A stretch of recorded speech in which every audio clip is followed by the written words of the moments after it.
നമ്മുടെ മലയാളത്തിൽ ഇറങ്ങിയതിൽ മലയാളത്തിൽ ഇതില് മുന്നേ കണ്ടതിൽ കേരള ക്രൈം ഫയൽസ് ഭയങ്കര രസമുള്ള ഒരു സീരീസ് ആയിരുന്നു. അതുപോലെ പോച്ചറും ഭയങ്കര അടിപൊളിയായിട്ടുള്ള ഒരു സീരീസാണ്. ഇതിൽ നിമിഷ സജയൻ, റോഷൻ മാത്യു, പിന്നെ അബ്രഹാം വടക്കൻ, അങ്ങനെ കുറേ മലയാളീസ് ഉണ്ട്. അതുപോലെ നോർത്ത് ഇന്ത്യൻ ഹിന്ദിക്കാരും ഉണ്ട്. സിനിമയുടെ എക്സിക്യൂട്ടീവ് പ്രൊഡ്യൂസർ ആലിയ ഭട്ടാണ്. അപ്പം ശരിക്കും പോച്ചർ എന്ന് പറഞ്ഞൊരു റിയൽ സ്റ്റോറിയാണ്. 2015-14 ആ ടൈമിൽ ഉണ്ടായ ഒരു ആനവേട്ടയായിട്ട് റിലേറ്റഡ് ആയിട്ടുള്ള ഒരു റിയൽ സ്റ്റോറി കൂടി പോച്ചറിന്റെ പിന്നിലുണ്ട്. ഈ വീഡിയോയിൽ സ്പോയിലർ ഉണ്ടാവും, അപ്പം സീരീസ് കാണാത്തവർ സ്കിപ്പ് ചെയ്തു. അപ്പോൾ പോച്ചർ സീരീസ് എന്ന് പറയുന്ന ഒരുപാട് ആന വേട്ട നടന്ന് ഈ ആനക്കൊമ്പുകൾ ഇന്റർനാഷണൽ ആയിട്ട് വരെ കച്ചവടം ചെയ്യുന്നുണ്ട്. ഇതിൽ വലിയ വലിയ പാർട്ടീസ് ഇൻവോൾവ് ആവുന്നുണ്ട്. അപ്പം ഇത്രയും വലിയൊരു ആനവേട്ട എങ്ങനെ ആളെ കണ്ടുപിടിച്ച് സോൾവ് ആക്കുന്നത്, അതായത് ഇതിന്റെ ബേസ് ലെവൽ തൊട്ട് കണ്ടുപിടിച്ച് സോൾവ് ആക്കുന്നതാണ് പോച്ചറിന്റെ പ്ലോട്ട്. ഇപ്പം റിയൽ ലൈഫിലായാലും പോച്ചർ സീരീസിലായാലും ഏകദേശം 72 പേരോളം ആളുകളെ അറസ്റ്റ് ചെയ്തിട്ടുണ്ടെന്നാണ് പറയുന്നത്. പിന്നെ ഞാൻ പറയാൻ വിട്ടുപോയി, സീരീസിൽ കനി കുസൃതി കൂടി ഉണ്ട്. അപ്പം സീരീസിൽ ഉണ്ടായിരുന്ന ആക്ടേഴ്സ് എല്ലാം അടിപൊളിയായിട്ടാണ് കാണിച്ചത്. നമുക്ക് ആ ഒരു റിയൽ ടെൻഷൻ നമുക്ക് മനസ്സിലാവും. പിന്നെ നമുക്ക് എന്താ പറയാ, ഈ ആനപ്രേമികൾ എന്ന് പറയുന്ന ആൾക്കാരുണ്ടല്ലോ, ആനക്കൊമ്പ് ഇഷ്ടമുള്ളവർ, അല്ലെങ്കിൽ ആനവാലം കൊണ്ട് മോതിരം കിട്ടുന്നവർ, അല്ലെങ്കിൽ ആനേനെ പൂരത്തിന് കണ്ട് നമ്മൾ വലിയ പേരൊക്കെ ഇട്ട് വിളിക്കുന്ന ആളുകൾ. അപ്പം ഈ ആളുകൾ എങ്ങനെയാണ് വെച്ചാൽ ഈ ആനകളെ എങ്ങനെയാണ് ടൈം ചെയ്യുന്നതെന്ന് നമുക്ക് പലർക്കും അറിയില്ല. അപ്പം ഇത് ഭയങ്കര നമ്മൾ ഹൊറിഫിക് ആയിട്ടുള്ള രീതിയിലാണ് ആനകളെ ടൈം ചെയ്യുന്നത്. അപ്പം ഈ പോച്ചറിൽ അത്രയും മാത്രം ടൈം വെച്ചാൽ ആനകൾ എങ്ങനെ ടൈം ചെയ്ത് നാട്ടിൽ കൊണ്ടുവരാന്ന് കാണിക്കുന്നില്ലല്ലോ. എങ്ങനെയാണ് ഒരു ആനവേട്ട നടത്തി ആനക്കൊമ്പ് എടുക്കുന്നതെന്നുള്ളതിന്റെ ഒരു ഐഡിയ നമുക്ക് തരുന്നുണ്ട്. അത് ഭയങ്കര ഇമ്പാക്ട്ഫുൾ ആയിട്ടുള്ള രീതിയിൽ തന്നെ തരുന്നുണ്ട്. ശരിക്കും പറഞ്ഞാൽ അതൊക്കെ കാണുമ്പോൾ നമ്മൾ ഈ ആനപ്രേമികൾ എന്ന് പറയുന്ന ആളുകൾ അത് നമ്മൾ ആനകളെ സ്വൈര്യമായിട്ട് കാട്ടിൽ വിടുന്നതല്ലേ ശരിക്കുള്ള ആനപ്രേമം. അല്ലാതെ ആനയുടെ സാധനങ്ങളെല്ലാം പറിച്ചെടുത്ത് നാട്ടിൽ കൊണ്ടുവരിക, അല്ലെങ്കിൽ ഒരു കാട്ടിൽ ജീവിക്കേണ്ട ഒരു മൃഗത്തിനെ നാട്ടിൽ കൊണ്ടുവന്ന് അതിനെ നമ്മുടെ ഇടയിലിട്ട് ടൈം ചെയ്ത് അതിൻ്റെ കാട്ടിൽ കിട്ടേണ്ട എല്ലാ ഫ്രീഡവും ഇല്ലാണ്ടാക്കുന്ന ആളുകളെ നമ്മൾ ആനപ്രേമികൾ എന്ന് വിളിക്കുന്നതിൽ, അങ്ങനെയുള്ള ഒരു സെൽഫായിട്ട് ആനപ്രേമികൾ വിളിക്കുന്നതിൽ എന്ത് കാര്യമുണ്ടെന്ന് ഈ പോച്ചർ സീരീസ് കാണുമ്പോൾ നമുക്ക് തോന്നും. അപ്പം സിനിമയിൽ ഒരുപാട് ഭംഗിയുള്ള വിഷ്വൽസ് ഉണ്ട്. അതായത് സിനിമറ്റോഗ്രഫി അടിപൊളിയാണ്. മലയാറ്റൂര്, പാണിയേലിപ്പോര്, ഭൂതത്താൻകെട്ട്, തട്ടേക്കാട്, കുട്ടമ്പുഴ, ഇവിടത്തെയൊക്കെ നല്ല ഭംഗിയുള്ള വിഷ്വൽസ് ഉണ്ട്.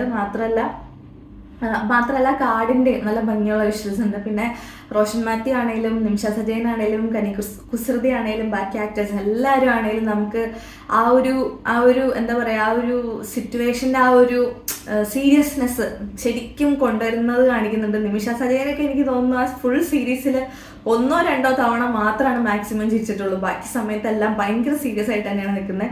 ചില സമയത്ത് നമ്മൾ അത്രയും സീരിയസ് ആണോ എന്ന് ആലോചിച്ചോ, എന്നാലും അത് ആ ഒരു സീരീസ് ഡിമാൻഡ് ചെയ്യുന്നതുകൊണ്ട് നമുക്കൊന്നും പറയാനില്ല. ആക്ടിങ് വൈസ് എല്ലാം അടിപൊളിയാണ്. പിന്നെ സീരീസിനെ പറ്റി പറയാനാണെങ്കിൽ കുറേ മൃഗങ്ങളെയൊക്കെ ഇടയ്ക്ക് കാണിക്കുന്നുണ്ട്. അത് എനിക്ക് ചില 2-3 ഒക്കേഷൻസിൽ എനിക്ക് അത് കുറച്ച് നെഗറ്റീവായിട്ട് തോന്നി. കാരണം അതിൽ ഞാൻ ഇങ്ങനെ സീരീസിന്റെ ഇടയ്ക്ക് ഇങ്ങനെ ചെന്നായിനെയും മുള്ളംപന്നീനെയും മയിലിനെയും പട്ടീനെയും ആനേനെയും ഒക്കെ കാണിക്കുന്നുണ്ട്. ഇതിൽ കുറഞ്ഞ എല്ലാ മൃഗങ്ങളും തന്നെ ഗ്രാഫിക്സ് ആണ്, നമുക്കത് കാണുമ്പോൾ പെട്ടെന്ന് മനസ്സിലാവും. പിന്നെ വേറൊരു കാര്യം എന്താ വെച്ചാൽ എനിക്ക് അത് ഭയങ്കര വിയേർഡായിട്ട് തോന്നിയൊരു കാര്യം എന്താ വെച്ചാൽ, ഒരു കൂട്ട ആൾക്കാർ നിൽക്കുന്ന ഒരു സ്ഥലം, ഒരു ടൗണിലാണ് ഈ ഒരു സിറ്റുവേഷൻ, ഈ ഒരു സീൻ നടക്കണത്. അപ്പം ഈ ഒരു സീൻ നടക്കുന്നതിൻ്റെ ഇടയിൽ ഒരു മയില് അതിൻ്റെ ഇടയ്ക്ക് വന്ന് നിന്ന് ഭയങ്കര കൂളായിട്ട് നടന്നു പോകുന്ന കണ്ടു. അതെനിക്ക് ഭയങ്കര ഒരു എന്താ പറയുക, അത് വേണ്ടായിരുന്നു എന്ന് തോന്നിപ്പോയി. എന്നുവെച്ചാൽ നമ്മൾ എൻ്റെ സീരീസ് മോശമെന്നല്ല, എന്നാലും അത്രയും നല്ലൊരു സീരീസിൻ്റെ ഇടയ്ക്ക് എന്തുകൊണ്ടാണ് അങ്ങനെ ഒരു സീൻ കൊടുത്തു എന്നുള്ള എനിക്ക് മനസ്സിലായില്ല. ഇനി അതിന് വേറെ എന്തെങ്കിലും മീനിങ് ഉണ്ടോയെന്നും എനിക്കറിയില്ല. ഇനി അവിടെ മയിലിനെ പ്ലേസ് ചെയ്തത് എനിക്ക് മനസ്സിലാവാത്ത എന്തെങ്കിലും ഇന്നർ മീനിങ്ങിന് വേണ്ടിയാണോ എന്ന് എനിക്കറിയില്ല. കാരണം അത് ഭയങ്കര എന്താ പറയുക, മിസ്പ്ലേസ്മെന്റ് ആയിട്ട് എനിക്ക് തോന്നി. അപ്പം അതുപോലെ 2-3 ഇൻസ്റ്റൻസിലൂടെ ഈ ടൗണിൽ കൂടെ രാത്രി പോകുന്ന കുഴപ്പമില്ല, ഈ ഒരുപാട് രാവിലെ നല്ല വെട്ടമുള്ള സമയത്ത്, നല്ല വെളിച്ചമുള്ള സമയത്ത് ഇങ്ങനെ ഭയങ്കര സ്വൈര്യമായിട്ട് വിഹരിക്കുന്നത് കാണുമ്പോൾ 2-3 ഇടത്തുള്ളൂ അത് കുറച്ചൊരു മിസ്പ്ലേസ്ഡ് ആയില്ലേ എന്ന് എനിക്ക് തോന്നി. നിങ്ങൾ താഴെ കമന്റ് ചെയ്യുക. എനിക്ക് ശരിക്കും ഫീൽ ചെയ്തത് ആ മയിലിന്റെ പ്ലേസ്മെന്റ് ആണ്, അത് അവിടെ വേണ്ടായിരുന്നു എന്ന് എനിക്ക് തോന്നിപ്പോയി. പിന്നെ എനിക്ക് സീരീസിനെ പറ്റി പറയാനുള്ളത്, ഇതിന്റെ അവസാനം വരുന്ന ഒരു ക്യാരക്ടർ ഉണ്ട്, പൂനം വർമ്മ എന്ന് പറഞ്ഞിട്ട്. അത് ചെയ്ത ആക്ട്രസ് എന്ന് പറയുന്ന അടിപൊളിയായിട്ടാണ് ചെയ്തത്. എനിക്ക് എൻ്റെ സീരീസിൽ ഈ എന്താ പറയാ, നിമിഷ സജയനും റോഷൻ മാത്യുവും ഇവരൊക്കെ ഡെവലപ്പ് ചെയ്തെടുത്ത ആ ഒരു സീരിയസ്നെസ് അവസാനം പൂനം വർമ്മ ഭയങ്കര കണ്ണിങ്ങും ഭയങ്കര ഒരു എന്താ പറയാ ക്രുക്കഡും ആയിട്ടുള്ള ഒരു ക്യാരക്ടറാണ്. പക്ഷെ പുള്ളിക്കാരിയുടെ പല സമയത്തുള്ള കാണിച്ചു കൂട്ടലുകൾ ഭയങ്കര ഫണ്ണി ആയിരുന്നു, എന്നുവെച്ചാൽ പോസിറ്റീവ് വേയിൽ ഫണ്ണി ആയിരുന്നു. നല്ല രസമുള്ള ഒരു ആക്ട്രസ് ആയിരുന്നു. എനിക്ക് അവരുടെ ആക്ടിങ് ഭയങ്കര ഇഷ്ടപ്പെട്ടു. ഫോറസ്റ്റ് ഓഫീസേഴ്സ് ഇതുപോലെയുള്ള വലിയ വലിയ സീരിയസ് ആയിട്ടുള്ള കാര്യങ്ങളിൽ ഇവർ ഇൻവോൾവ് ആകുമ്പോൾ അവരുടെ ഫാമിലി ലൈഫ് മറന്നിട്ടാണ് അവർ ഈ പ്രകൃതിനെയൊക്കെ പ്രൊട്ടക്ട് ചെയ്യുന്നതെന്നുള്ള ഒരു മെസ്സേജ് കൂടി ഈ സീരീസിൽ വരുന്നുണ്ട്.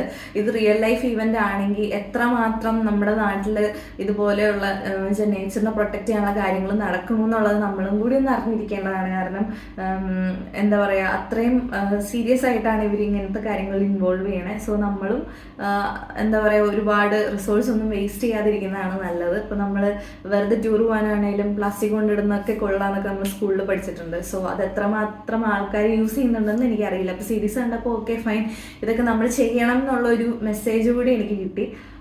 പിന്നെ ഓവറോൾ നോക്കുമ്പോൾ നല്ലൊരു സീരീസാണ്, നമുക്ക് വാച്ചബിൾ ആയിട്ടുള്ള സീരീസാണ്, നമുക്ക് കുറേ മെസ്സേജസ് തരുന്ന സീരീസാണ്. നമ്മൾ ചെയ്യുന്ന കുഞ്ഞു കാര്യങ്ങൾ വരെ എങ്ങനെയൊക്കെ എഫക്റ്റ് ചെയ്യുന്നു എന്ന് നമുക്ക് മനസ്സിലാവുന്ന ഒരു സീരീസ് കൂടിയാണ് പോച്ചർ.